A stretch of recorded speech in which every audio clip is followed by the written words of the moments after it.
All right, so continuing on, like I mentioned, the mechanisms of evolution were genetic drift, gene flow, non-random mating, artificial selection, mutation, and natural selection, which we went over a little bit in the previous slides. All right, so genetic drift, the big thing here is you have to remember that it's accidental, right? So things like earthquakes, tornadoes, like floods, right? If you're sitting in a large field, the lightning is not out there looking at the different trees and going, you know what, you look kind of tall, let me electrocute you, right? It's completely random. The same thing if you're prancing through a field, if there's a whole bunch of flowers, some are white and some are red, you're not purposely stepping on all the red ones, right? Or making sure that you step on an equal number of red versus white. If you're working on the street and you see a whole bunch of bugs, or maybe you don't see a whole bunch of bugs, let's say ants, right? You randomly step on them, you're not picking out certain kinds. So genetic drift is all about chance or random changes, right? But as soon as certain members of that population, so certain individuals are killed, they can no longer reproduce, which means that let's say, the phenotypes, the way that the different organisms look is going to change.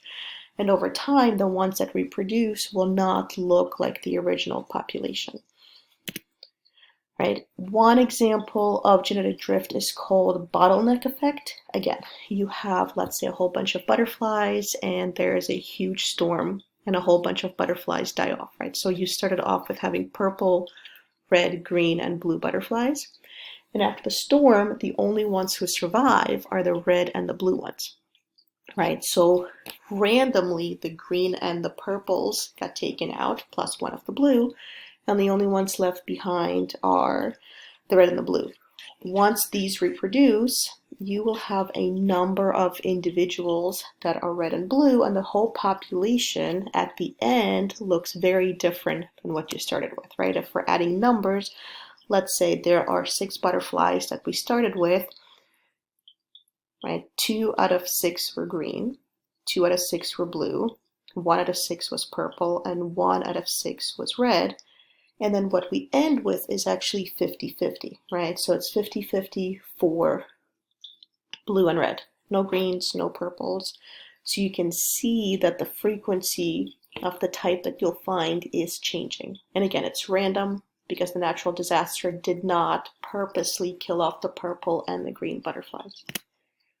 Another example of genetic drift is founder's effect, right? So if, let's say, you have a whole bunch of ladybugs that are living on the mainland, and some of them maybe climb onto a ship, but the ones that climb onto a ship are only, let's say, a couple of the red ones, and those red ones end up on a new island or a new place where you don't have those types of ladybugs. The only choice that you will get are the reds.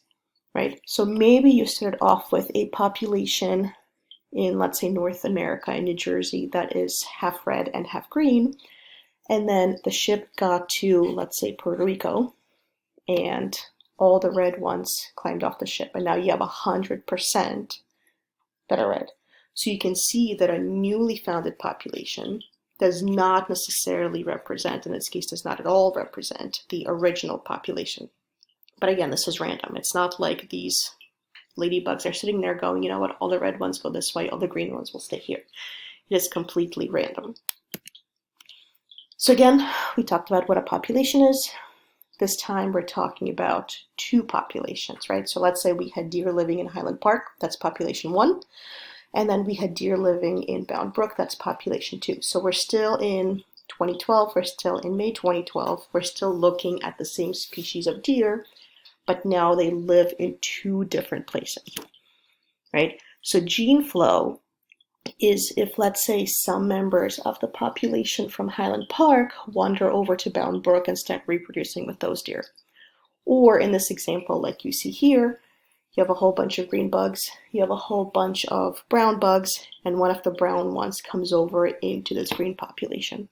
So gene flow, again, is about multiple populations, right? So like you can see population A and B, and you have individuals moving either in one direction or back and forth which means that as long as you have gene flow, you have mating. If you have mating, these two populations will stay the same species. If we're looking here, here's another example, right? This type of bird lives on the West Coast. This type of bird lives on the East Coast, but there is an area, a hybrid zone, where these two different populations produce some sort of a mix, right? So gene flow, again, is all about reproduction in some sort of a mixed zone. And as long as these two different populations can reproduce, we know that they're still the same species.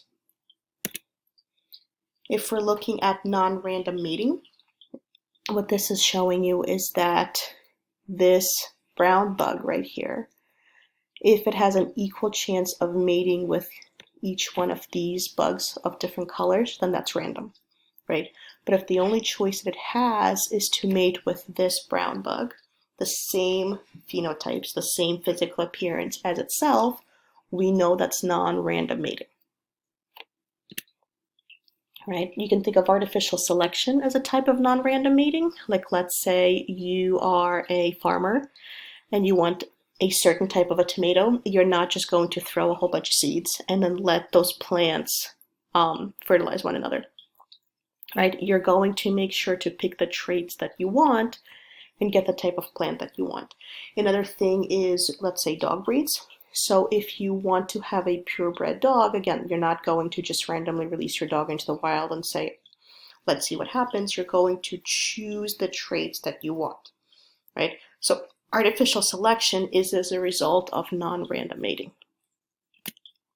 And then if you're looking at mutations, this should be something that you are familiar with because we've discussed mutations before. Mutations have to be in the DNA. Right, so as we have been discussing our flu or coronavirus, we have been talking about the concern with mutations, right? So the example on this page is about pesticides. If let's say you have sprayed the weeds in your yard, you can see that year one, all the weeds die and the grass is left behind. That's great. Right? Year two, if you're using the same pesticide, you can see that most of the weeds die, but some of them don't, because what could have happened is a mutation in the DNA, right? And that mutation, that change, could have helped some of the weeds survive the pesticide. It basically made it resistant. We also talk about antibiotic resistance. Right? If let's say you are sick and you have a bacterial infection, you can take antibiotics and then you're feeling much better because all the bacteria are dead. But if the bacteria have picked up resistance, right? So if there's a mutation in the DNA or if it picked up a gene from the environment that get a larger mutation, that basically lets it break down the antibiotic or not let it affect it, then you have a subpopulation, a small group of bacteria that can basically avoid the antibiotic, multiply in your body, and it's basically very, very bad. If we're talking about viruses, which we have been, again, there are small mutations and there are large mutations.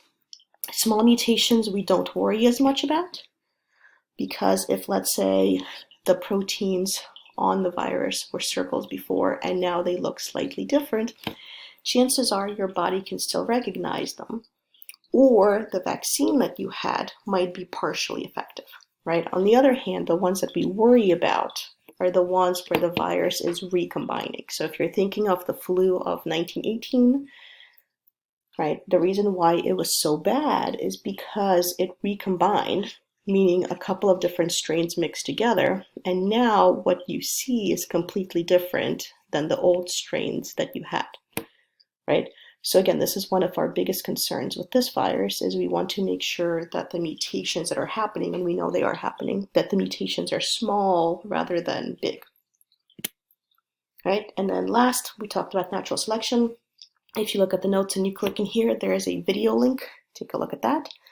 Right, but natural selection is the one that most of you are familiar with. So if let's say we are looking at the background here, right? If you have a brown background, the brown insects are blending in more, which means the green ones are standing out, right? So the adaptation here is the brown color. If on the other hand, we're looking at this tree trunk, right? Depending on what the shade is, there could be some bugs that are completely green, some bugs that are greenish brown, and some bugs that are just brown. Depending on the shade will depend on which of the bugs gets eaten, right? Now, if let's say these bugs are sitting on a green leaf, all of a sudden brown is not a good adaptation, right? The green one is, because now the green ones can't be picked off and the brown ones will get eaten. So take a look at the video. It's pretty good for summarizing things. But again, the biggest thing with natural selection is certain, let's say, phenotypes or certain appearances or something else is more favorable. Therefore, those members of the population will survive, they will go on, they will reproduce and make more of themselves. So that's the big takeaway with natural selection. Right? So here's your summary. There's a trait that helps. It has to already exist.